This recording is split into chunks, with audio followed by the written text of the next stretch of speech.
Hi, Beth Ridley here. I'm at our No Studios booth at the Fall X Festival here in the Wisconsin Center, and we're taking our Creative Conversations podcast live. So Creative Conversations is a partnership between the Brimful Life Career Wellness Company and No Studios, the new social club for artists, and we explore creativity in art and business. I could not be happier to have my first guest, Kelly Fitzsimmons. We were talking a little bit about before we started, and I think the 20 minutes we have is not going to be nearly enough time.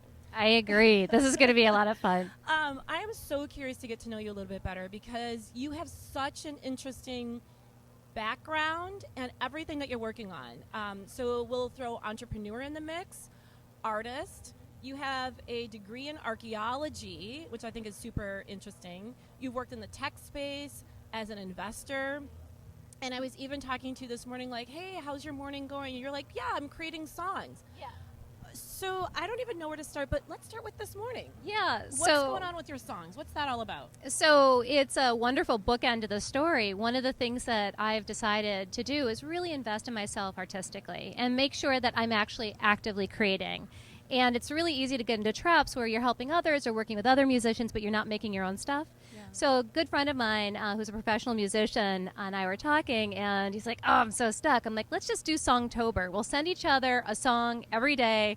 And we can't tell each other whether or not it's a good song or if we like it. It has nothing to do with it. It's just about quantity. Yeah. So let's, hear it. And so he actually sent me a track this morning that was just mostly piano, and I picked up the melody and I wrote lyrics for it and sent them back to him. Oh, I love it. That's really nice. And do you think any of these songs, are you working towards anything, an album, or not necessarily? Is it just really to spark your own creativity? Oh, no. There's an EP in the works. There is. Oh, okay, very cool. All right, so then let's back up then in terms of like artists first, right?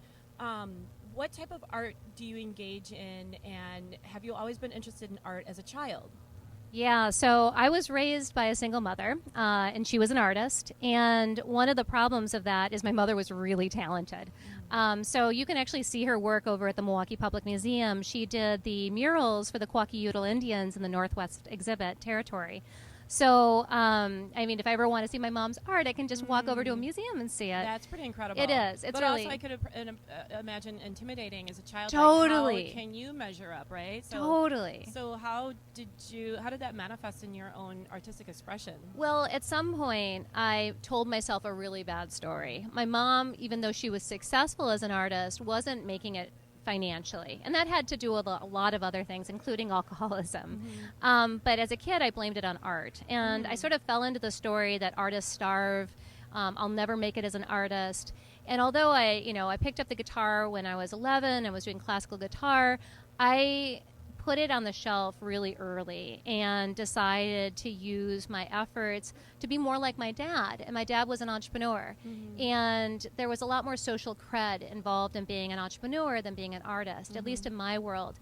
And I was terrified. What if I go out and I'm an artist and nobody likes my art? Yeah. And it's a public thing. It's a very public and extremely intimate thing. It's one thing to have a company fail, and if it's a technology company, you can get credit for being an entrepreneur way before you're successful. Yeah. Oh, it's almost like super cool to have a failed company. Oh, yeah. It's like who yeah. does it these days? Exactly. It is, and you can sort of ride on that. But the truth is, failure is hard no matter what it is, and it's still an intimate experience.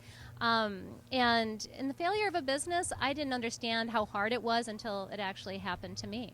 And I was in my 20s when that went down, and it was the dot-com crash.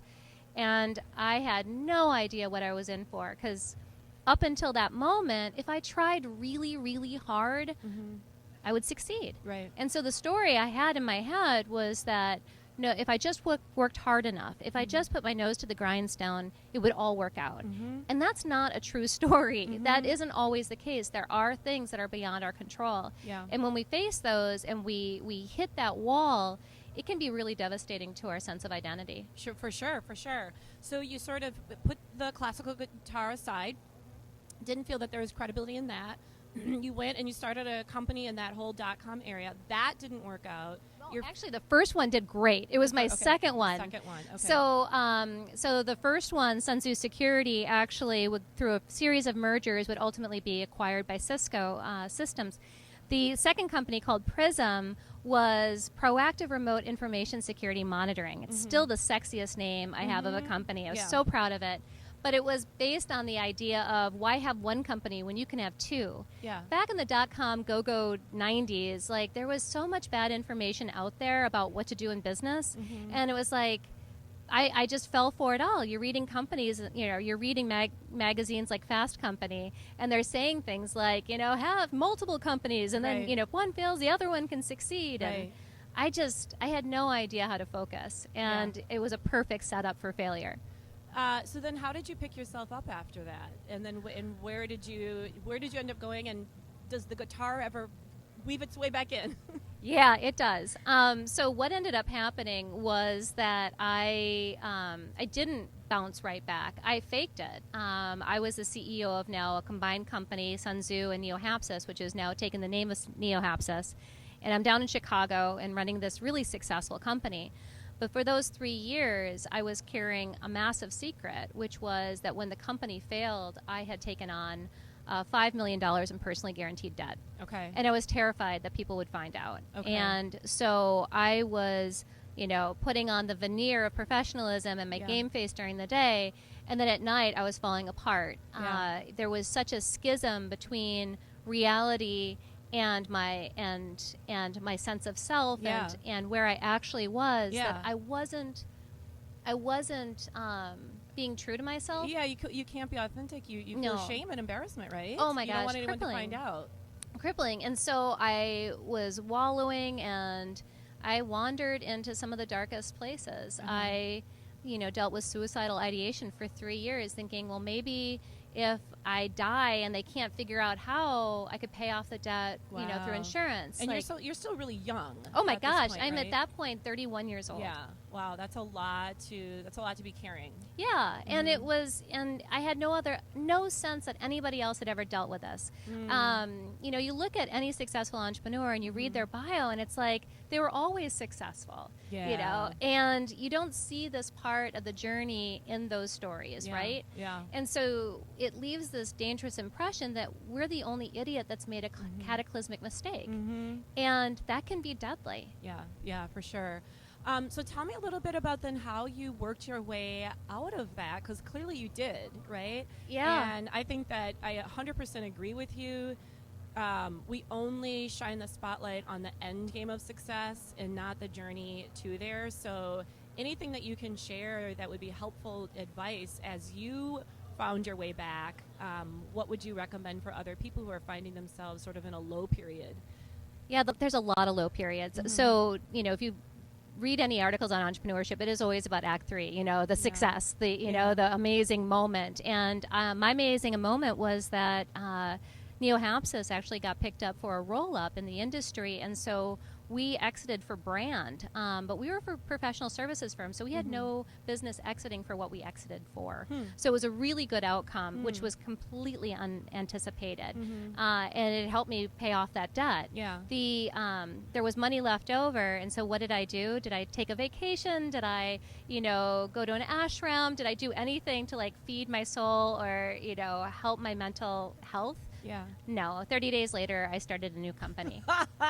Yes, of course. Of course I did, because that's what All smart right. people do. So there's definitely a period in your life where you're a serial entrepreneur, for sure, right? Yeah. So then, but you still involved in so many other things, right? Did you make time for other things, or is your approach to doing it all more sequential, like one thing at a time? Yeah, there was a gal that I was talking to at one point years ago, and she said something so wise, and it just blew me away. Somebody had said something about having it all, and I just sort of rolled my eyes, like, of course we can't have it all. It's just a setup for failure. And she said, of course we can have it all. And I looked at her, and she's like, we just can't have it at all the same time. Right. So it is sequential. Yeah. So one of the things I learned is that when I was doing a startup, I really couldn't do anything else. And so by Neo-Hapsis, I'd already resigned from all my boards, which in my 20s, I sat on like 10 nonprofit boards. Yeah. And it was all about ego. And Yeah. anybody asked me, I'd be like, yes. Mm-hmm. By the time I got to Harkin, I had maybe one outside board. Okay. I had no hobbies. I had kids. Yeah. But mostly my attention went to the business. And my husband and we had 2 nannies were really supporting me at home. Yeah. So that was a hard choice, but one that I made because I felt much more successful in business than I did at home. Like at home, it's really hard to be successful. It is. Yeah. And so, so I just opted out. I was like, Right. oh, okay. Yeah. You know, I'm the new kind of mama, Mhm, the one that mhm. doesn't show up. Yeah. And, you know, and that was almost okay when they were little, but then eventually Bryn really started, my oldest started to show some signs of real stress from me not being there, real anxiety. Yeah. And ultimately I had to make a very hard choice. My travel was impacting her. And I chose to go home and start to stay home more. Okay. And then my health started to deteriorate. Okay. And by 2012, I had to step down as CEO of Harkin because I was in a full-blown health crisis. Okay. And in a way that might have been like the wake-up call that you needed to make some significant changes in your life. So fast forward to today, it seems like just talking to you, you really have balance, a lot of joy that seems like it's coming from an authentic place. Do you feel that you're sort of coming into yourself in a healthy, balanced way? Because you still now have a business. Yeah. You're clearly engaged in art. You're doing your Songtober. Your kids now are teens. Yep. How are you, what is working for you now that you're able to pull all those parts of your life, mom, artist, entrepreneur, together? Do you feel that it's coming together a little bit more seamlessly? I don't want to presume that it's ever easy on a day-to-day basis, but overall, do you feel like you're getting more of a sense of wholeness around those aspects of your life? So the big difference for me, I would say, is really owning my artistry. Up until CRS, which is our virtual reality production company, I didn't have creative endeavors. All of my all my startups were tech startups, and so my creativity was really channeled into, you know, go-to-market strategy and new product development, and really cultivating ideas of where we fit and how we branded ourselves. And so that is one aspect of my creativity, but it wasn't really scratching the itch. You know, the thing that really makes me different is that, you know, I have a very good ear for music, and I'm really good at pattern recognition. And I wasn't owning that aspect with music. I was using my pattern recognition only for business and not doing it with art. And so there was a massive schism. And so when I got really, really sick, I started getting migraines, and I couldn't listen to any music, and I couldn't watch any movies, and I was bedridden. Wow. And I was in that state for almost a year. And so what I ended up doing was using the voice memos on my phone and started recording songs, because it was the only thing I could do. And I started to tell stories and started to compile, through the help of Scribe Media, audio transcripts of what would become Lost in Startuplandia. So I ended up writing the book from bed and really just saying, I'm an artist, let me start making art. Yeah. And it was from there that I was able to really get the courage, because everything else had been taken away. Like I really couldn't call myself an entrepreneur in that moment because I couldn't work. Right, right. Wow. It really starts to come full circle, right? So from sort of not feeling like art was a credible field to go into, coming back to art when you were really at a low point, and that helped to bring you up, and it turned into a book that is phenomenal. We're not going to talk about the book because that's going to be part of your main stage keynote address tomorrow here at Fall X, but the little bit that I've read, I'm rushing out to get it because it's just it's full of really great advice from your own story, and I appreciate your truthfulness and your vulnerability in talking about your own past and your own upbringing and everything like that. All right, so to kind of bring this together and to conclude, a couple things I want to ask. One is, what's next for you? Where do you see yourself going next? And how have you found the courage to just kind of continue to reinvent, or maybe redirect your skill set is a better way to say it, into new things? Courage is such a great word. Courage is built on our self-belief. Do we believe we can? Yeah. And if we believe we can or we can't, we're right. That's what it all comes down to. And so for me, I lost all self-belief when I got so sick. I had stepped away from my business and from, even being a mother, I couldn't do anything other than this little bit of art making that was happening, on this tiny little phone.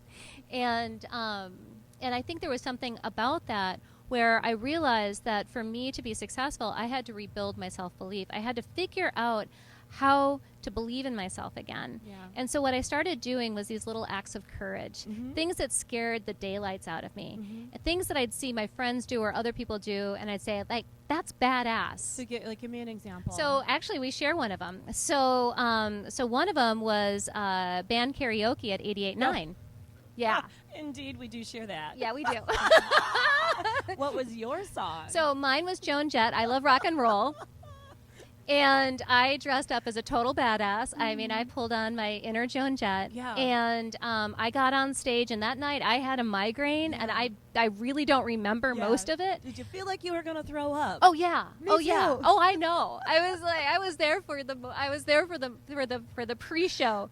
And it was terrifying. Yeah. And I just owned it. I got on stage and I just killed it. And the thing that was amazing for me is I got to witness my own bravery. Yeah. I got to witness me doing something I really thought I couldn't do. Yeah. And once I did that, it was such an access to self-belief. I was able to really ground myself. You know what? Maybe I am a kind of a badass. Maybe, if I see somebody doing it, like I saw you doing it, I'm like, that is badass. Yeah. And so by the transitive law of badassery, I too am a badass because I did it. So I think it's really important. I totally agree with you. Just challenging yourself, sometimes in the smallest ways. Like I got on a roller coaster that I was always afraid to. I thought I was badass. And those little, you have more and more experience with confidence. But what's interesting is you've done amazing things at such an early age, starting so many companies, but you never looked back at that. Right? So I think you have to both do it, but then reflect and give yourself credit. That's exactly it. And credit has to be built on something, right? Like, so if in this case for me, I really felt like I lost my identity as an entrepreneur. So the core problem was I couldn't read. I actually had a brain injury. And that took a while for us to figure out what was going on. And so there was a chance I could never work again. So who was I? I was laying in their bed with my little voice memo if I could never work again. Yeah. And so I couldn't look back to my previous glory and be like, that was me, because it wasn't me anymore. That wasn't who I was in the moment. So I had to rebuild from ground up. Yeah. There was also an aspect of my previous successes were so out of ego. It was all really to prove to the world that I could and that I was somebody and you should believe in me. And it was all out of this very egocentric, look at me, I got this kind of mentality. I'm going to prove it to the world. And the energy that I was being called into, and that I really see the illness now as this beautiful sort of transition phase, was I was being called in to step into something much more brave, which was stepping fully into being generative and creating things that were completely honest and weren't built from ego. Yeah. The thing about music is if you put your ego into it, it breaks it. If you're channeling source and you're really there and creating something beautiful, it really doesn't belong to you. It feels like it comes from a different place. Yeah. And you'll hear artists say that again and again. And the problem is then we try to put our ego and our brand on it. Yeah. So full circle, today I'm working on an EP. I'm collaborating with some exceptional artists that are also gifted and talented, and all who believe in me, which is really fascinating. They've been at this for, some of them for 25, 30 years. Here I'm showing up, and they want to collaborate. Yeah. So that How fun though, right? It's so exciting, and it's allowing me to be able to just really blast off. I mean, there is no training wheels here. I'm just sort of showing up and going full out, and knowing that we're creating stuff that's actually high quality, which is crazy. Yeah, I cannot wait for it to come out.